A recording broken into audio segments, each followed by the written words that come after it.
Hello everyone, my name is Miori Shimada from Toyo University in Japan. I belong to the Department of Global Innovation Studies in the Faculty of Global Regional Studies. In my department, all students are required to spend 2 semesters for study abroad in their sophomore and junior years. Their destinations vary, but mostly European countries. Okay, let me start my presentation. This presentation aims to introduce the original course I developed and launched at my current institution a year and a half ago. I'll begin by explaining the aims of the course. Then, following the course schedule, I'll walk you through the course content and the regions covered by both the instructor and the students. Lastly, I'll highlight the group work component and share a few examples of successful student presentations. Let me start with the 2 iterations of this course conducted in 2023 and 2024. The first was offered during the 3rd quarter of the fall semester in 2023. As this was a brand new course, I had no prior materials or guidelines to follow. I developed the entire curriculum and teaching materials independently. That year, 89 students enrolled out of a maximum capacity of 98. The class composition was approximately 80% Japanese students ranging from freshmen to seniors, with a large number of upper year students, and 20% international students from countries including China, Korea, Vietnam, Indonesia, Thailand, Malaysia, India, and France. The second iteration ran during the same term in 2024. As the materials were still a work in progress, I made several revisions and added new content. Enrollment was similar, with 88 students. This cohort consisted mostly of Japanese students, though there was a noticeable increase in freshmen. International students again made up about 20% of the class, with many from China, as well as others from Korea, Vietnam, Indonesia, and the United States. The course aims to examine English language education systems in countries where English is not the first language. Students explore how these systems differ, gaining insights into educational structures, teaching materials, teacher training and qualification, and other key components. Both Japanese and international students are encouraged to draw comparisons between their own educational backgrounds and those of other countries through lectures and group presentations. The learning objectives are as follows. Understand the diversity of English education systems across countries. Analyze the influence of language policies and cultural contexts on English education. Examine teaching methodologies and pedagogical approaches within various national settings. Now let me introduce the course schedule. The course includes 10 face-to-face sessions, 4 on-demand lessons, and 1 guest lecture. As a quarter-term course, it is held twice a week, with each session lasting 90 minutes. Group presentations are a core component.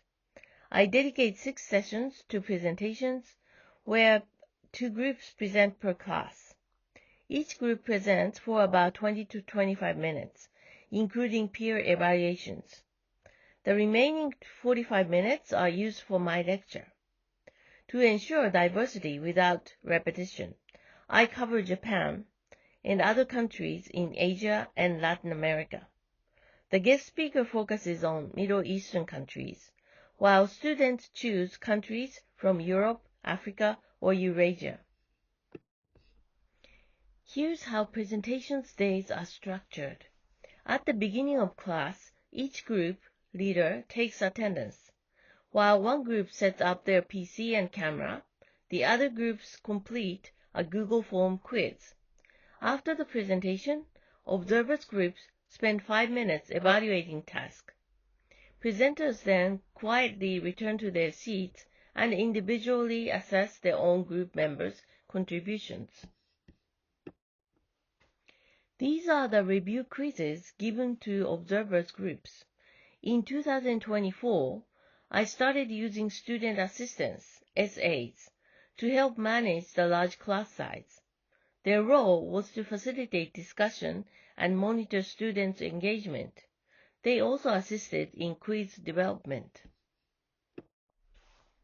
The quizzes are primarily in multiple choice format. This slide lists the countries that I and the guest speaker focus on in our lectures. While the course emphasizes primary English education around the world, I also introduce key teaching approaches from Richards and Rogers and essential educational terminology. Hatura's inner circle, outer circle, and expanding circle frameworks are also discussed to contextualize our focus on countries in the expanding circle. These are the key aspects I cover when introducing a country's English education system. Item number 7 is especially insightful as it reveals cultural and policy-based influences. I also share textbook samples to help students understand their goals and structure. Here are sample pages from a digital English textbook used in Taiwanese primary schools, shared by an overseas colleague. I also use video clips of English classes for children from various countries during lectures and in on-demand content. These are the countries chosen by students in the 2024 course for their group presentations. This slide outlines the suggested content for student presentations. Now I'll share the report and evaluation sheets used for group presentations. First is the report sheet each group must submit before their presentation day. It includes the speaking order, content for each speaker, and a reference list. Late or incomplete submissions result in a deduction from their 5-point score. The second form is an individual evaluation sheet completed by group members immediately after presenting. Each student rates their peers' effort and commitment with a maximum of 10 points per person. The third sheet is for evaluating group performance. After each presentation, observers groups discuss and score the performance across categories, with a maximum of 35 points. If a student fails to participate in the evaluation, the name is reported and she or he may lose points. During presentations, each member speaks for 2 to 3 minutes on a few slides. Each group includes a mix of Japanese freshmen, upper year students, returning juniors, and international students. Ideally, they develop a sense of rapport while working together. So now, please enjoy listening to their presentations.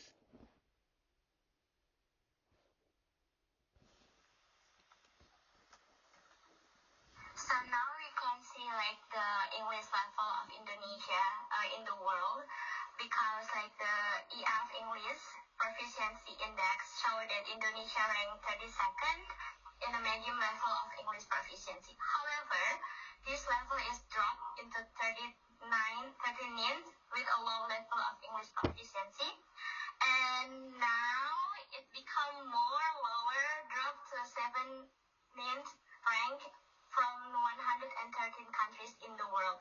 So it's very low. Like most of the people in Indonesia cannot speak English, and there are some reasons. When I talk about the teacher training program, there are several types of training method, but I focus on TEFL, certification and Cambridge teacher training program. TEFL stands for teaching language as a foreign language. It can be used in any situation where the English language is being taught to non-native English speakers. By getting this certification, They can find TEFL jobs in Indonesia throughout the year in state, private, and international school.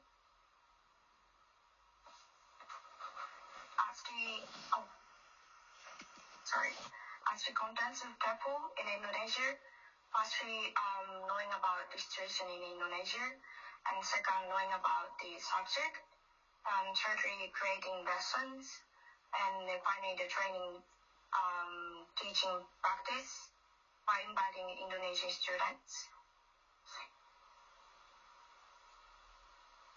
As one more example, there is a Cambridge teacher training. As my group member mentioned before, Cambridge is strongly connected with a private school in Indonesia.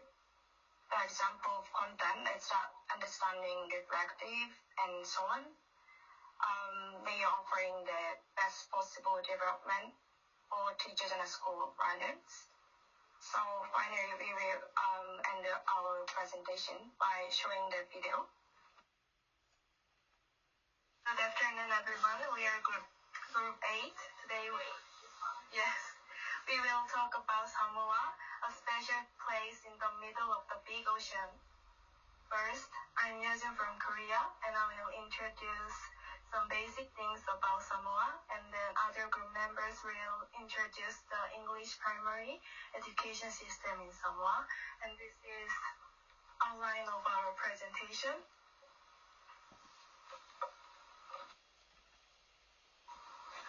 Let's move on next session.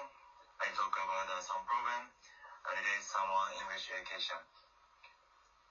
As far as I want to see in the past example, Samoan primary school divided to 3, lower, middle, and upper primary school. And in the past, English classes have not held in lower primary school. I mean, 1 first to 3rd year student. And all classes such as math and music are taught in Samoan, so it can be said there is less opportunity for students to touch English. And when they are middle primary school, they start learning English, and the other class gradually transition to be held in English. And finally, when they are upper primary school, all class except Samoan class are held in English. That is the introduction. And now I would like to talk about why you say, maybe you have this kind of question, why my school have to learn English, right? They have their own native, not native, they are colonized by, they speak Spanish, right? And why they speak English? The first is because of the geography aspect. We see that Mexico is near to the United States, and as I mentioned before, that they focus a lot on the import, and that period, the United States is the most country they import most from the United States, and they have to kind of learn English in order to have the progress on their import. And also they have the construct, which called the North American Free Trade Agreement, which make the trade between these two countries more comprehensively and with freedom. And also here's some of global comprehensive reason why they have to learn English. There are many academic papers which means the synthetic literacy and communication, which is also covered by English. You have to learn that, then you can understand, then you can have the advance on your English or on your technology aspect. So I'm going to talk about some challenges in English education. So there are 3 main points. The first point is limited exposure to English outside the classroom. And the second is inequality in access to quality education. And the last one is insufficient resources.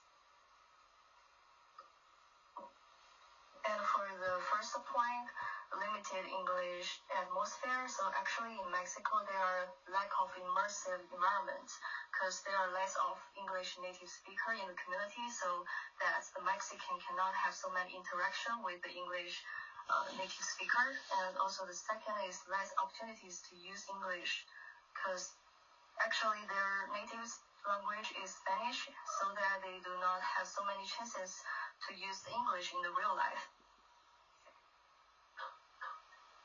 And this is the second point. that inequality in access to quality education. So actually there have disparities between the states, and there exists more industrialized central and northern states, which is the states more wealthy, so that more English education actually concentrate in the central area. And also there have another less developed southern states. So actually the southern states have so many original inhabitants, but actually they have extremely low rates of the educational participation. Due to the class size, I opted for an online final exam instead of a written report. Review sheets based on the lecture slides are distributed at least a week in advance. The exam is held in a PC room under the supervision of the teacher and the student assistants, and counts for 30% of the final grade. Finally, some thoughts on future directions. I plan to keep refining the evaluation sheets, updating lecture content, and the selection of countries based on student feedback. I'm also considering conducting action research, including surveys and interviews with both students and assistants. Based on the results, I aim to draw conclusions and explore new applications. Here are some of the key resources I've used in class and shared during this presentation. Thank you very much for listening.